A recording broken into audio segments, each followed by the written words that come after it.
تو یہاں پہ ہم بات کرتے ہیں مسلمانوں کی مقدس کتاب قرآن مجید کے بارے میں، کہ جس میں آیا ہے کہ دین میں کوئی زور زبردستی ہے ہی نہیں۔ اسلام کون سی تلوار سے پھیلا ہے؟ اگر مسلمانوں کے پاس یہ تلوار ہوتی اور انہوں نے اسلام پھیلانے کے لیے اس کا استعمال کیا بھی ہوتا، تب بھی وہ اسلام پھیلانے میں ان کے کسی کام نہ آتی، کیونکہ قرآن مجید میں فرمایا گیا ہے کہ دین کے معاملے میں کوئی زور زبردستی نہیں ہے، صحیح بات غلط خیالات سے چھانٹ کر رکھ دی گئی ہے۔ جس تلوار نے اسلام کو دنیا بھر میں پھیلایا ہے وہ علم کی اور عقل کی اور دلیل کی تلوار ہے۔ 1934 سے لے کر 1984 کے درمیان میں دنیا کے سب سے زیادہ پھیلنے والے مذہب کون سے ہیں، تو اس پر بھی ہم ذرا روشنی ڈالتے ہیں۔ اسلام یورپ اور امریکہ میں سب سے تیزی سے پھیلنے والا مذہب ہے۔ اس وقت امریکہ میں سب سے زیادہ تیزی کے ساتھ پھیلنے والا مذہب اسلام ہے۔ اسی طرح یورپ میں بھی تیز رفتار ترین انداز سے پھیلنے والا مذہب اسلام ہی ہے۔ کیا آپ بتا سکتے ہیں کہ وہ کون سی تلوار ہے جو مغرب کے لوگوں کو اتنی تیزی سے اسلام کرنے پر مجبور کر رہی ہے؟ ہندوستان کی اگر ہم سب سے پہلے بات کریں تو ہندوستان میں یہ بات بہت عام طور پر پائی جاتی ہے کہ وہاں کے ہندو یہ بات کرتے ہیں کہ جب مسلمانوں کی حکومت ہندوستان پر تھی تو مسلمانوں نے بہت سے ظلم کیے، کہ مسلمانوں کے حکمرانوں نے ڈیلی ٹو ڈیلی لاکھوں ہندو پنڈتوں کو مارا۔ لیکن اگر اس بات میں ذرا سی بھی حقیقت ہوتی تو آج ہندوستان میں 80% جو ہے وہ ہندو کیوں ہوتے اور صرف 20% ہی مسلمان ہیں۔ بات کرتے ہیں ہم یہاں پہ اگلے سوال کی کہ مسلمان بنیاد پرست اور دہشت گرد ہیں۔ یہ وہ سوال ہے جو مسلمانوں سے اکثر و بیشتر براہ راست یا بالواسطہ عالمی امور پر گفتگو یا مذاہب پر بحث کے دوران کیا جاتا ہے۔ مسلمان کے بارے میں ایسے تصورات ہر طرح کے ذرائع ابلاغ میں مسلسل پیش کیے جاتے ہیں، جبکہ ان کے ساتھ اسلام اور مسلمانوں کے بارے میں نہایت غلط معلومات بھی کر دی جاتی تھی۔ در حقیقت یہی وہ غلط سلط معلومات اور جھوٹے پروپیگنڈے ہیں جو مسلمانوں کے ساتھ امتیازی سلوک یا ان کے خلاف پر تشدد کارروائیوں کے پس پشت کار فرما ہوتے ہیں۔ اس موقع پر امریکی میڈیا میں مسلمانوں کے خلاف زہریلے پروپیگنڈے کی ایک مثال پیش کرنا چاہوں گا کہ اوکلاہوما بم دھماکے کے فوراً بعد امریکی میڈیا نے یہ پروپیگنڈا شروع کر دیا کہ اس حملے کے پیچھے مشرق وسطیٰ کی سازش ہے۔ کچھ عرصے بعد اس واقعے کا اصل مجرم پکڑا گیا تو معلوم ہوا کہ وہ امریکہ کی مسلح افواج سے تعلق رکھنے والا ایک فوجی تھا۔ تو اب ہم بنیاد پرستی اور دہشت گردی جیسے الزامات کا تجزیہ کریں گے۔ لفظ بنیاد پرست کی وضاحت ہے کیا؟ بنیاد پرست کہ ایسا کوئی بھی فرد ہوتا ہے جو کسی مخصوص نظریے یا رہنما اصولوں کے مجموعے ڈاکٹرائن سے وابستہ رہتے ہوئے اس کے مطابق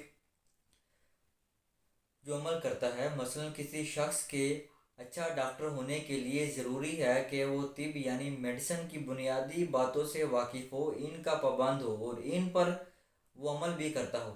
بالفاظ دیگر اسے میڈیکل کے میدان میں بنیاد پرست ہونا چاہیے۔ کہ ایک اچھا میتھمیٹیشین ہونے کے لیے ضروری ہے کہ اس شخص کو میتھ کی مبادیات کا علم ہو، وہ ان کا پابند ہو اور ان کے مطابقت میں کام کرتا ہو، یعنی اسے ریاضی کے میدان کا بنیاد پرست ہونا چاہیے۔ اسی طرح ایک اچھا سائنٹسٹ ہونے کے لیے ضروری ہے کہ آپ کو سائنس کی بنیادی باتوں کا علم ہو، تو آپ ان کے پابند ہوں اور ان کے مطابقت میں بھی آپ پوری طرح سے عمل کریں۔ یعنی اچھا سائنٹسٹ ہونے کے لیے ضروری ہے کہ سائنس کا بنیاد پرست بنا جائے۔ تمام بنیاد پرست یکساں نہیں ہوتے، یعنی ایک جیسے نہیں ہوتے، سملر نہیں ہوتے۔ تمام اقسام کے بنیاد پرستوں کی تصویر کشی ایک ہی قلم سے نہیں کی جا سکتی، یعنی تمام کے تمام بنیاد پرستوں کو یکساں طور پر اچھا یا برا قرار نہیں دیا جا سکتا۔ درجہ بندی کے لیے ضروری ہے کہ اسے شعبے یا سرگرمی کو دیکھا جائے کہ جس سے کسی بنیاد پرست کا تعلق ہے۔ مثلا ایک بنیاد پرست چور یا ڈاکو کو کسی معاشرے کے لیے ضرر رساں ہے، لہٰذا وہ ناپسندیدہ ہوگا۔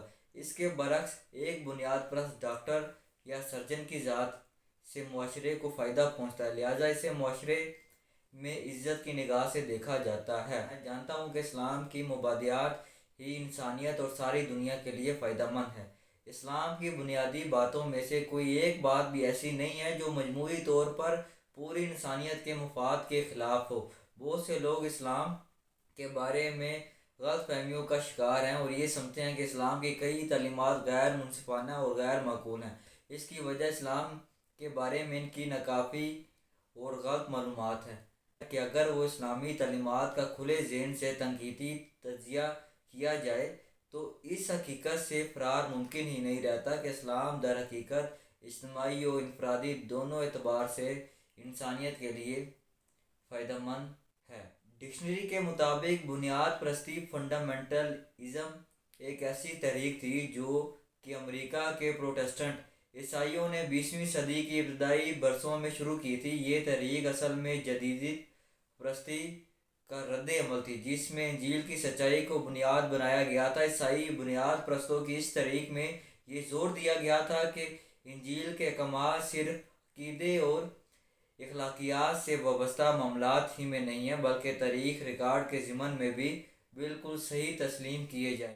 اس عقیدے پر اصرار کیا جاتا تھا کہ صرف اور صرف انجیل ہی کو خدا کا کلام تصور کیا جائے جو کسی بھی قسم کی غلطیوں اور تحریف سے پاک ہے۔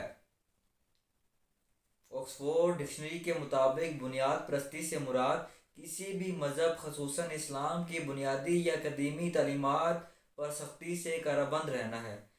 تو ہر مسلمان کو دہشت گرد ہونا چاہیے یا نہیں؟ اگر اس بات کو ہم کھولنے کی کوشش کریں کہ ہر مسلمان کو دہشت گرد ہونا چاہیے، دہشت گرد کوئی ایسا شخص ہوتا ہے جو خوف و دہشت کی وجہ بنتا ہے۔ جسے لمحے کوئی ڈاکو کسی پولیس والے کو دیکھتا ہے تو وہ بھی دہشت زدہ ہو جاتا ہے، یعنی پولیس والا کسی ڈاکو کے لیے دہشت گرد ہے۔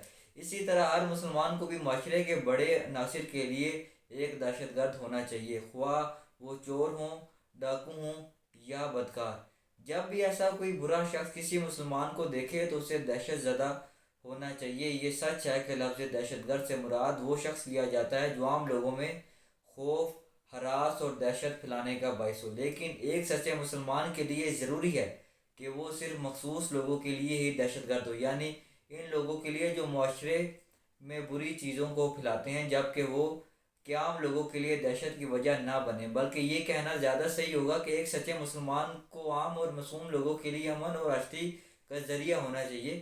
دہشت گرد اور وطن پرست ایک ہی کام کرنے والوں کے دو نام کیوں؟ برطانوی تسلط سے چھٹکارا حاصل کرنے سے پہلے آزادی ہند کی جدوجہد کرنے والے وہ لوگ جو عدم تشدد پر متفق نہیں تھے، انہیں برطانوی حکومت نے دہشت گرد قرار دے دیا۔ انہی لوگوں کو آج ہندوستان میں آزادی کے متولوں اور وطن پرستوں کی حیثیت سے یاد کیا جاتا ہے۔ یہاں پہ یہ بات سمجھیں کہ لوگ وہی ہیں، کام بھی سیم ہے، لیکن ان پر دوجگانہ یعنی دو طرح کے ذہن مائنڈ سیٹ کی جانب سے دو ڈفرنٹ لیبل لگا دیے گئے ہیں۔ ایک کے نزدیک وہ دہشت گرد تھے، لیکن اس کے اپوزٹ جن لوگوں کا یہ نقطہ نظر تھا کہ برطانیہ کو ہندوستان پر حکومت کرنے کا کوئی حق نہیں، وہ انہیں وطن پرست اور آزادی کے ناموں سے جانتے ہیں۔ لہٰذا یہ ضروری ہے کہ کسی شخص کا فیصلہ سنانے سے پہلے اس کا موقف بھی ایمانداری سے سن لیا جائے، فریقین کے دلائل سنے جائیں اور صورتحال کا جائزہ لیا جائے، ملزم کے عزائم اور ان کے پس پشت نیت کو بھی سامنے رکھا جائے اور پھر اس کے مطابق اس شخص کے لیے فیصلہ دیا جائے۔ اسلام کا مطلب ہے امن۔ اسلام کو سلام سے اخذ کیا گیا ہے جس کا مطلب ہے امن۔ یہ امن کا مذہب ہے جس کی مبادیات اس کے پیروکاروں کو یہ تعلیم دیتی ہے کہ وہ امن قائم کریں اور ساری دنیا میں امن پھیلائیں۔ لہٰذا ہر مسلمان کو بنیاد پرست ہونا چاہیے، یعنی اسے امن کے مذہب کی اسلام کے بنیادی باتوں پر لازماً عمل کرنا چاہیے۔ اسے صرف ان لوگوں کے لیے دہشت گرد ہونا چاہیے جو معاشرے میں امن اور سکون کے دشمن ہیں، تاکہ معاشرے میں امن و سکون اور عدل و انصاف قائم کیا اور قائم رکھا جا سکے۔